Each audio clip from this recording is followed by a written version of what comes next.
ಒಂದು ಪೇಪರ್ ನೋಡ್ತಾಳೆ. ನಿನ್ನ ರೀಫಿಲ್ ಕಿಟ್ ಡಿಪಾಸಿಟ್ ಬಾಕ್ಸಲ್ಲಿ ಡೆಲಿವರ್ ಆಗಿದೆ ಅಂತ.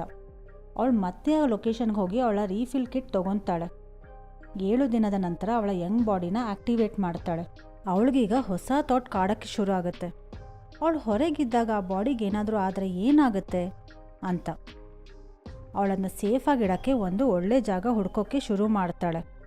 ಒಂದು ವಾಲಲ್ಲಿ ಇಡೋಕ್ಕೆ ಡಿಸೈಡ್ ಮಾಡ್ತಾಳೆ. ಒಂದು ಹ್ಯಾಮರ್ ತೊಗೊಂಡು ಹೊಡೆಯೋಕ್ಕೆ ಶುರು ಮಾಡ್ತಾಳೆ. ಅವಳ ಪಕ್ಕದ ಮನೆ ಹುಡುಗನಿಗೆ ಡಿಸ್ಟರ್ಬ್ ಆಗಿ ಕಂಪ್ಲೇಂಟ್ ಮಾಡೋಕ್ಕೆ ಬರ್ತಾನೆ. ಆದರೆ ಸುಂದರವಾದ ಹುಡುಗಿ ನೋಡಿ ಬೈಯದೆ ಏನಾದರೂ ಬೇಕಿದ್ರೆ ಕೇಳಿ ಅಂತ ಹೇಳಿ ಹೋಗ್ತಾನೆ. ಅವನು ಹೋದ್ಮೇಲೆ ಎಲಿಜಬೆತ್ ಅವಳ ಓಲ್ಡ್ ಬಾಡಿನ ವಾಲಲ್ಲಿಟ್ಟು ಕವರ್ ಮಾಡ್ತಾಳೆ. ಈಗ ಸೂ ಎಲಿಜಬೆತ್ಗಿಂತ ಪಾಪ್ಯುಲರ್ ಆಗಿದ್ದಾಳೆ. ಎಲಿಜಬೆತ್ನ ಎಲ್ಲ ಫೋಟೋಸ್ ತೆಗೆದು ಸೂ ಫೋಟೋಸ್ನ ಹಾಕ್ತಾರೆ.